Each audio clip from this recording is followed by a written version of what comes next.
Assalamualaikum warahmatullahi wabarakatuh. Waalaikumsalam.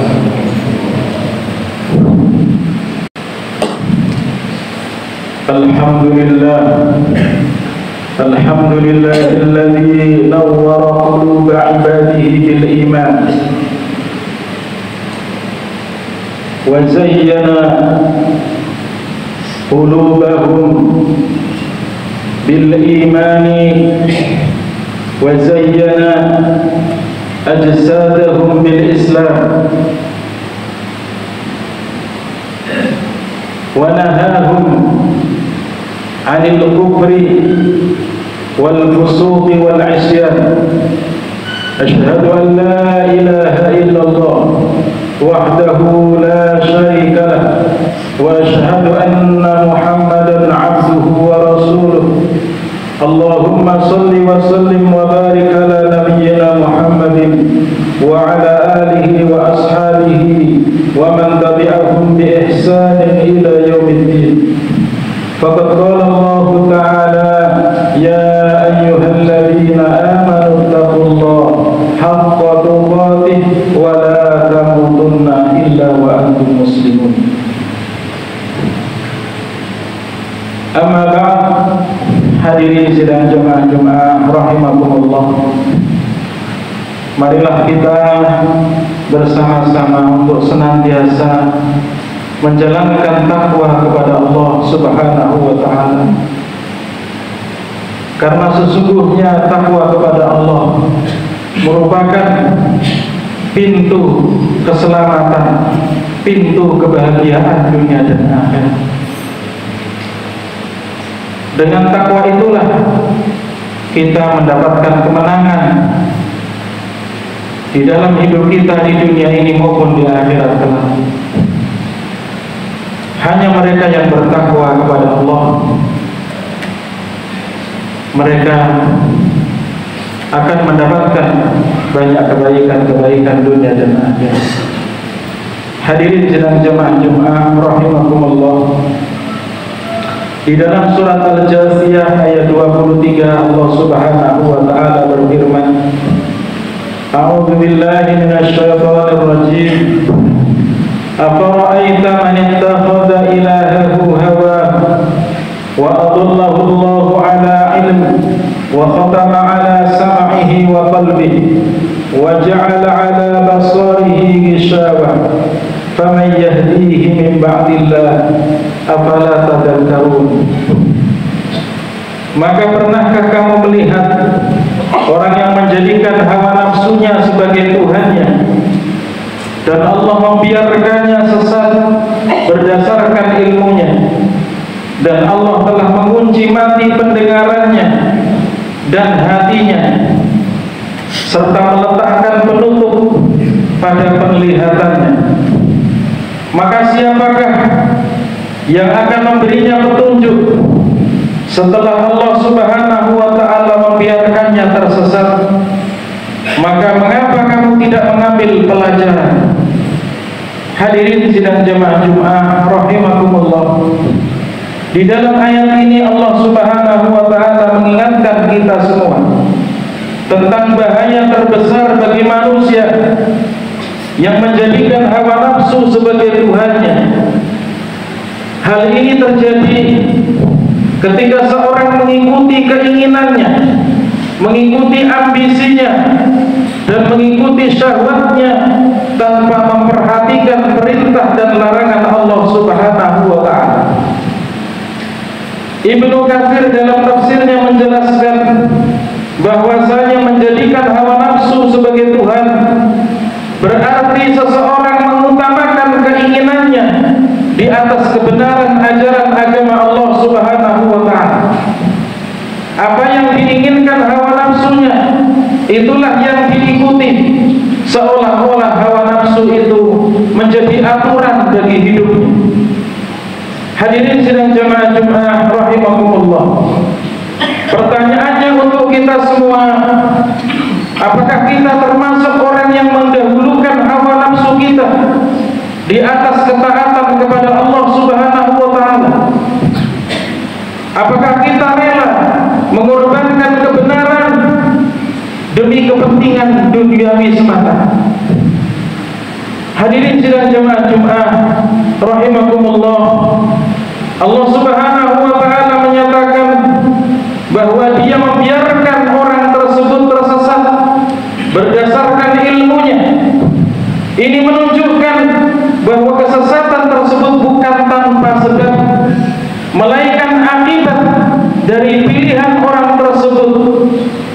Allah Subhanahu wa taala Maha mengetahui isi hati manusia dan membiarkan mereka dalam kesesatan jika mereka terus-menerus menolak kebenaran yang datang dari Allah Subhanahu wa taala. Hadirin sidang jamaah Jumat rahimakumullah, ini patut kita renungkan bersama dalam hidup kita. Orang Islam adalah orang yang senantiasa memasrahkan hidupnya kepada Allah. Maka tatkala Nabi Ibrahim alaihissalam diperintahkan oleh Allah, sebagaimana dalam firman Allah dalam surat Al-Baqarah, idh qala lahu rabbuhu aslim qala aslamtu li rabbil alamin. Ingatlah tatkala Tuhan Ibrahim berkata kepadanya, berfirman kepadanya, aslim, wahai Ibrahim, tunduk patuhlah kamu. Maka Ibrahim mengatakan, aslamtu li rabbil alamin, aku tunduk patuh kepada Tuhan semesta alam. Hadirin sidang jemaah Jumat rahimakumullah, keyakinan kita, iman kita kepada Allah apabila benar-benar mengakar di dalam jiwa kita, maka kita akan sanggup membuktikan dengan kepatuhan dan ketundukan kita kepada Allah Subhanahu wa taala melalui aturan-aturan Allah Subhanahu wa taala di dalam ajaran agama Islam ini. Sehingga apa yang diperintahkan Allah maka tentunya kita kerjakan, sekalipun hawa nafsu kita berat untuk mengerjakan. Maka apa yang dilarang oleh agama kita, maka kita pun akan menjauhi larangan itu, karena itu merupakan ketundukan kita kepada Allah Subhanahu wa taala. Maka antara keyakinan yang ada di dalam hati kita dengan ketundukan kita itu akan menjadi selaras gitu. Tatkala kita betul-betul memahami ajaran agama ini dengan baik, bahwa kita beriman kepada Allah tidak hanya semata-mata kita yakin dan percaya, tapi kepercayaan kita kepada Allah kita buktikan dengan amaliyah kita dalam kehidupan kita sehari-hari. Hadirin sidang jemaah Jumat rahimakumullah, Ibnu Abbas mengatakan bahwa ayat ini merupakan peringatan bagi siapa saja yang enggan menerima petunjuk Allah Subhanahu wa taala. Ketika seorang menolak kebenaran, maka Allah akan mengunci hatinya sehingga ia tidak lagi menerima hidayah Allah Subhanahu wa taala. Ketika seorang mengikuti hawa nafsu, Allah Subhanahu wa taala akan mengunci pendengarannya. Ia tidak lagi mau mendengar nasihat atau kebenaran yang datang dari Allah Subhanahu wa taala. Allah akan mengunci hatinya, maka hati itu menjadi keras sehingga hati ini tidak sensitif terhadap ayat-ayat Allah Subhanahu wa taala. Tidak ada getaran di dalam hatinya ketika dibacakan ayat-ayat Allah Subhanahu wa taala. Padahal di dalam surat Al-Anfal Allah mengatakan, wa idza tuliyat alaihim ayatuhu zadatuhum imana wa ala rabbihim yatawakkalun. Orang-orang yang beriman kepada Allah, tatkala dibacakan ayat-ayat Allah Subhanahu wa taala, maka imannya ini bertambah kepada Allah Subhanahu wa taala sehingga semakin tinggi tingkat kepasrahan kepada Allah Subhanahu wa taala, bahwa Allah lah yang maha segala-galanya di dunia ini maupun di akhirat. Hadirin sidang jemaah Jumat rahimakumullah, maka tatkala seorang mengikuti hawa nafsunya, Allah juga menutup penglihatannya sehingga matanya tidak mampu melihat tanda-tanda kekuasaan Allah, tanda-tanda kebesaran Allah yang ada pada dirinya, tanda-tanda kebesaran Allah yang ada di sekitarnya di alam semesta ini. maka sama sekali tidak ada getaran di dalam hati ini tatkala melihat berbagai macam fenomena-fenomena alam yang ada di sekitar, tidak mampu menggugah hatinya untuk semakin bertambah imannya kepada Allah Subhanahu wa Ta'ala sebagai zat yang menciptakan alam semesta ini. Hadirin sidang jemaah Jumat rahimakumullah, ini semua adalah bentuk hukuman bagi mereka yang terus-menerus mengabaikan petunjuk Allah Subhanahu wa Ta'ala. Allah Subhanahu wa Ta'ala berfirman dalam surat Al-Baqarah ayat 7, khatamallahu ala qulubihim wa ala sam'ihim wa ala absarihim ghishawah. Allah mengunci mati hati mereka dan pendengaran mereka, dan penglihatan mereka ditutup oleh Allah Subhanahu wa Ta'ala.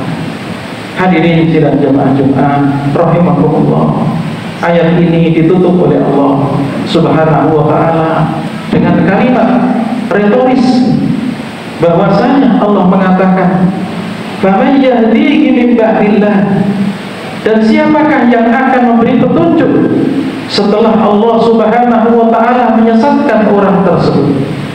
Ini menegaskan bahwa hidayah adalah hak prerogatif Allah Subhanahu wa Ta'ala.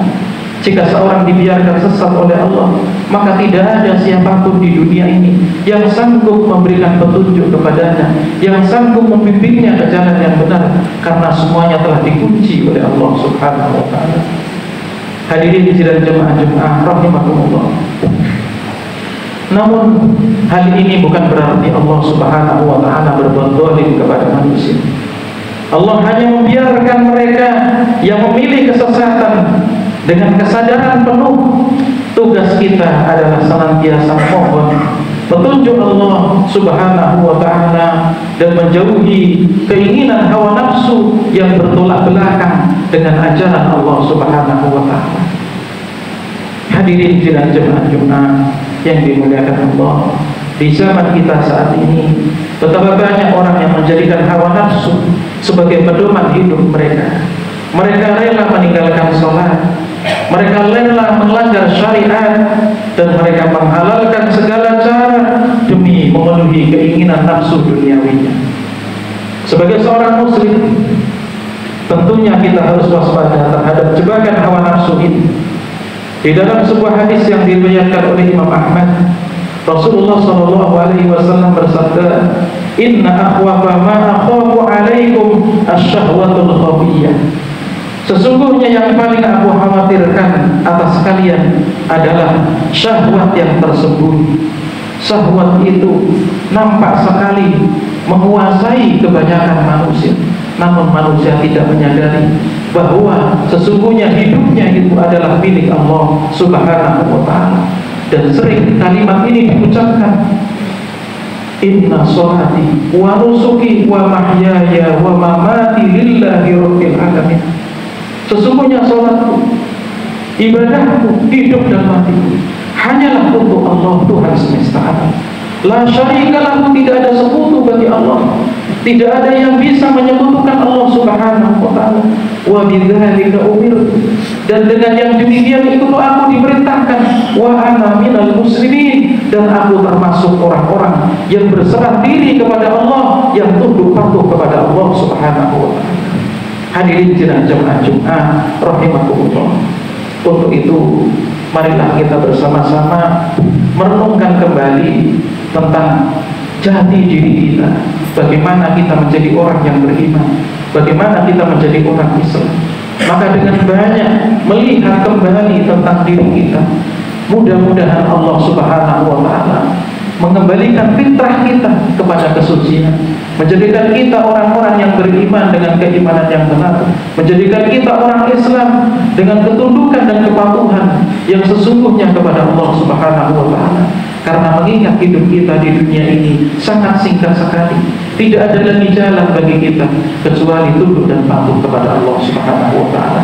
Semoga Allah menguatkan iman kita, menambah keislaman kita, dan mudah-mudahan Allah menutup akhir hayat kita dengan kehidupan yang diberkahi, yaitu husnul khatimah. Amin ya rabbal alamin. Barakallahu li wa lakum bil Qur'anil azim wa nafa'ani wa iyyakum bima fihi minal ayati wal dzikril hakim. الحكيم وتقبل مني ومنكم تلاوته إنه هو الغفور الرحيم.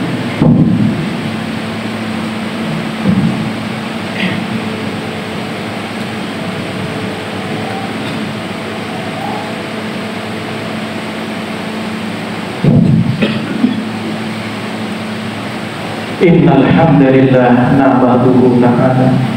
nahmaduhu ta'ala wa nasta'inuhu wa nastaghfiruh wa natubu ilayhi wa na'udzu bihi min shururi anfusina wa min sayyiati a'malina man yahdihillahu fala mudilla lahu wa man yudlil falan tajida lahu waliyyan murshida. Asyhadu an la ilaha illallah wahdahu la syarika lahu wa asyhadu anna Muhammadan 'abduhu wa rasuluh. Allahumma shalli wa sallim wa barik ala nabiyyina Muhammad wa ala alihi wa ashabihi ajma'in. Ibadallah ittaqullah faqad fazal muttaqun ittaqullah haqqa tuqatih wa la tamutunna illa wa antum muslimun. Faqad qala Allah ta'ala innallaha wa malaikatahu yusalluna 'alan nabi ya ayyuhalladzina amanu sallu 'alaihi wa sallimu taslima. Allahumma salli 'ala Muhammad wa 'ala ali Muhammad kama sallaita 'ala Ibrahim wa 'ala ali Ibrahim innaka Hamidum Majid. Allahumma barik 'ala Muhammad wa 'ala ali Muhammad كما باركت على إبراهيم وعلى آل إبراهيم إنك حميد مجيد. اللهم اغفر لنا ذنوبنا ولوالدينا وللمؤمنين يوم يقوم الحساب. ربنا لا تؤاخذنا إن نسينا أو أخطأنا. ربنا ولا تحمل علينا إصرا كما حملته على الذين من قبلنا. ربنا ولا تحملنا ما لا طاقة لنا به واعف عنا واغفر لنا وارحمنا أنت مولانا فانصرنا على القوم الكافرين. اللهم اهدنا إلى صراطك المستقيم. اللهم اهدنا إلى صراطك المستقيم. اللهم اهدنا إلى صراطك المستقيم. اللهم يا ربنا ألف بين قلوبنا وأصلح ذات بيننا واهدنا سبل السلام ونجنا من الظلمات إلى النور وجنبنا الفواحش ما ظهر منها وما بطن وبارك لنا بأسماعنا وأبصارنا وقلوبنا وذرياتنا وتب علينا إنك أنت التواب الرحيم. اللهم انصر الإسلام والمسلمين. اللهم انصر الإسلام والمسلمين. اللهم انصر الإسلام والمسلمين في كل مكان في كل مكان يا رب العالمين. ربنا لا تزغ قلوبنا بعد إذ هديتنا وهب لنا من لدنك رحمة إنك أنت الوهاب. ربنا آتنا في الدنيا حسنة وفي الآخرة حسنة وقنا عذاب النار. وصلى الله على نبينا محمد وعلى آله وصحبه وسلم والحمد لله رب العالمين. وأقم الصلاة.